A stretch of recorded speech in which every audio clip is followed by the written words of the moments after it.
So apparently this is the time of year when you are supposed to make plans. New year, new goals, new lists. Big man lists. Even though it's not even the new year yet, we're still a good 2 weeks out.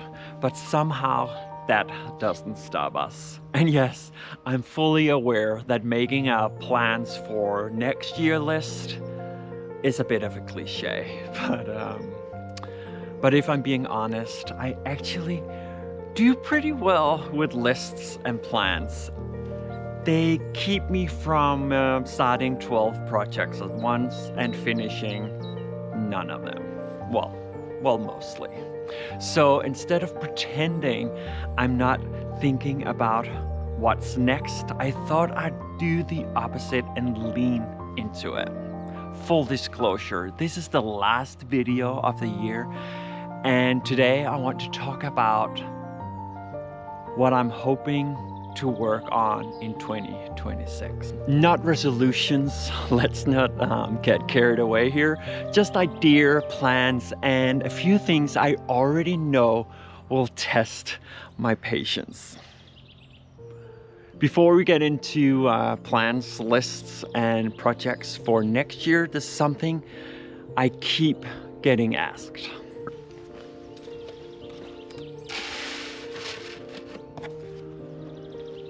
Am I selling the house? And the short answer is well,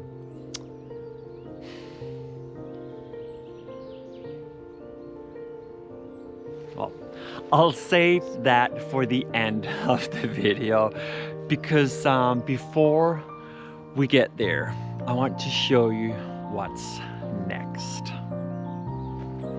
The plans, the ideas, and the projects I want to tackle in 2026.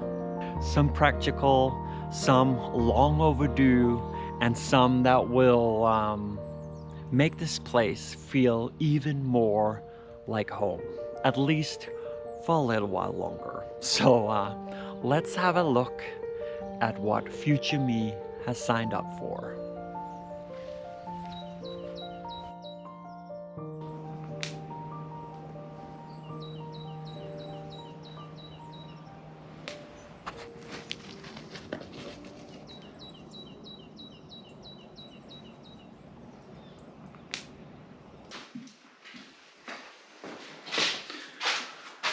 The first thing on my list for 2026 is the sunroom. And I already love this place, but it's not quite finished in my head anyway.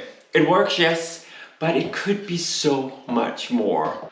I want to paint it properly, and I want to tile part of this wall. And here's where it gets interesting, because I already have the tiles.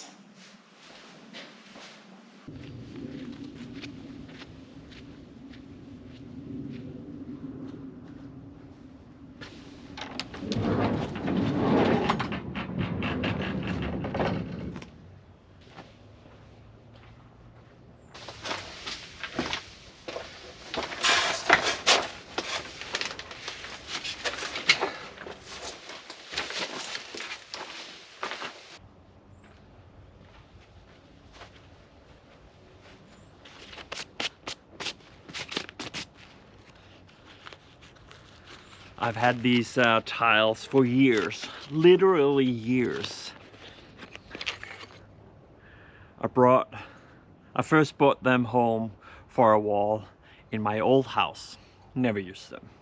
Then they followed me here and lived in the carport for a while. At one point I thought they might work in the washroom, but with all the small corners and details in there, it quickly became a hard no. So they have just been waiting very patiently.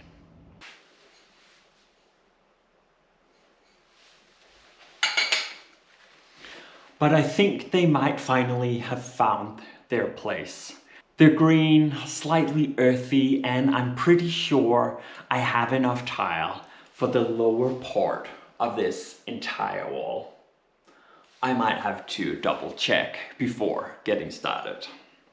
And since so many of you love the sage green when we talked bedroom colors, I'm thinking this could be the perfect room for it. Sage on the walls, sage on the ceiling, and then green tiles grounding this space.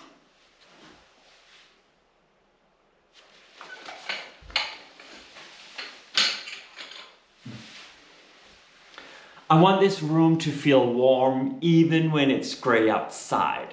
A place you naturally drift into for morning coffee, winter light, quiet afternoons where nothing really happens, well, like that ever happens here. It already has the potential. Now it just needs its final layer. And then there's the living room. Paint, and yes, more paint. This is without a doubt the job I'm dreading the most. Not because it's difficult, but because it's a lot. The walls, the ceiling, the height, the very real knowledge that my shoulders still haven't forgiven me for the last round of ceiling painting. Just thinking about it makes me want to sit down, preferably with coffee, and pretend this room doesn't exist, at least for a while. But this room ties everything together, and if I want the house to feel finished, cohesive, and calm, I know there's no way around it. I'll continue with Mercer Street from Bleo in here as well. The same soft, warm white I've used everywhere else. Not because it's the most exciting choice, but because it works. It reflects the light beautifully, it makes the room feel bigger, and it lets everything else shine. The furniture, the art, the views outside. I want to brighten this room up as much as possible, especially in winter when the days are sort of dark and gray all the time. And I know this too, the moment the last brushstroke is done, I wonder why I waited so long. So yes, it's slightly terrifying, but I'm also very aware that future me will be extremely grateful, and current me will just have to stretch properly, take lots of breaks, and maybe bribe himself with very good coffee.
High on the list is a windbreaker for the front door.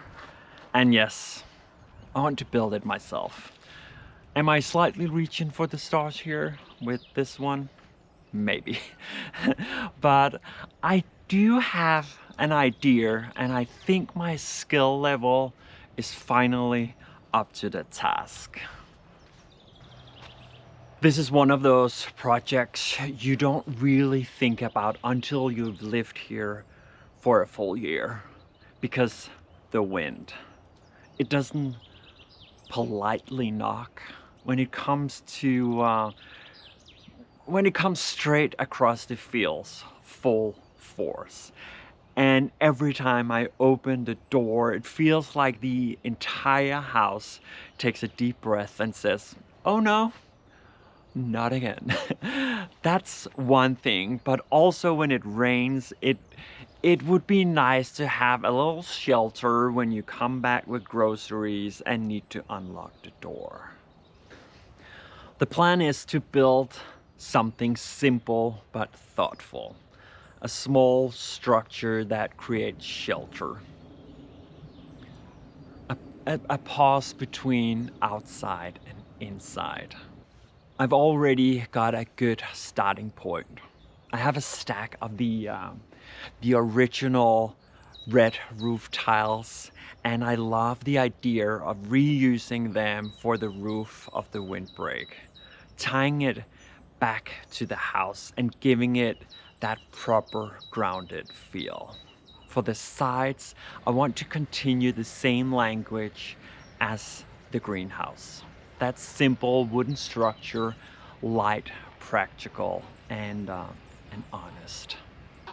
Basically, nothing fancy, nothing flashy, just something that belongs. This is one of those projects where I already know the result will quietly improve everyday life.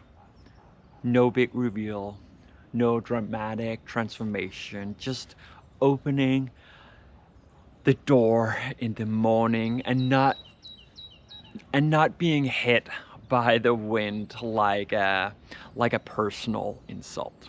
And if all goes well, this together with the other indoor projects, it should keep me busy for a few months, which is perfect timing really, because by the time I'm done, it will be spring. Spring should be right around the corner.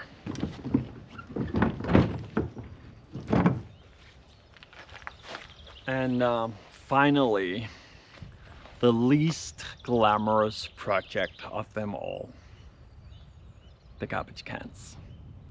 I've been putting this one off pretty much ever since I moved in, which is funny because it's actually a relatively simple build. So I'm not entirely sure why it hasn't happened yet.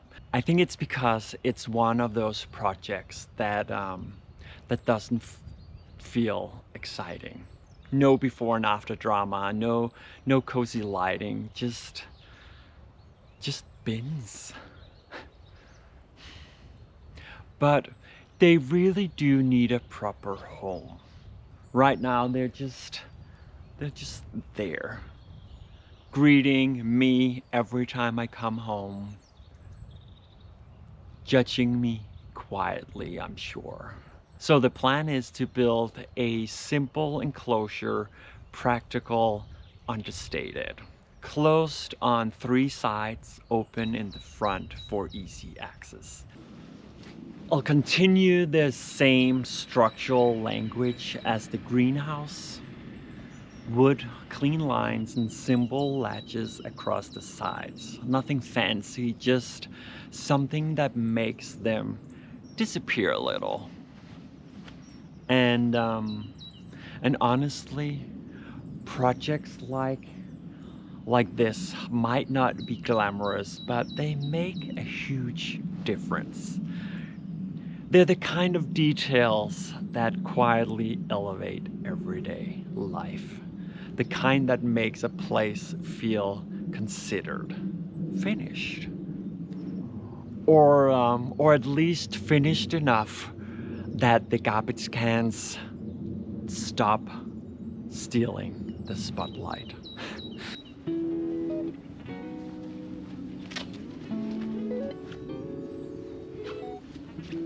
So, the question I mentioned at the beginning, am I selling the house? Yes, I will sell. And most likely, I'll put it on the market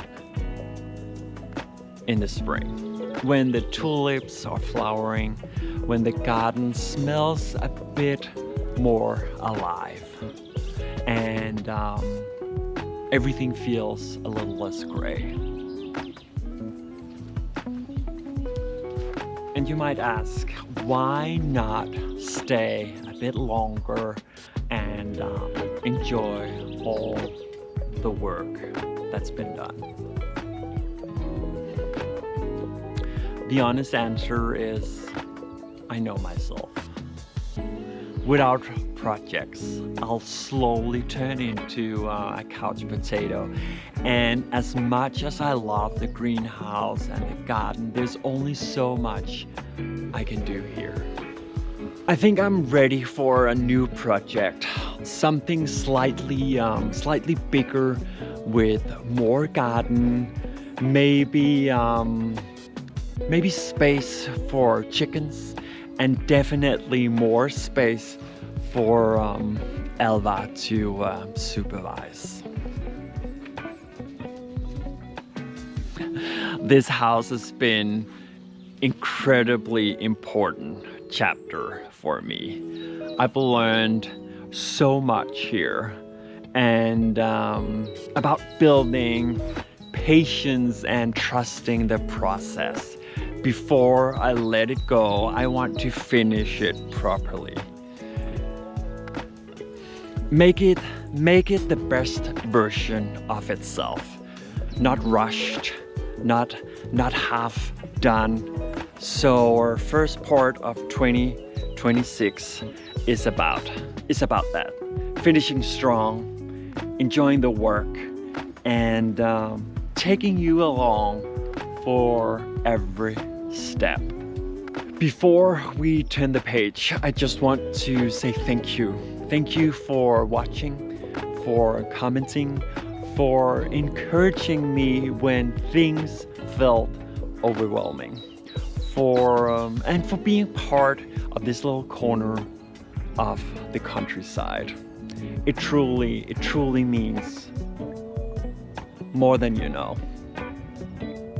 I hope you have a calm and cozy holiday, whether that's with family, friends, or simply some quiet time to yourself. And I wish you a very happy new year. I'll see you next year with new plans, new projects, and Alvar still supervising as always. Take care, and see you soon.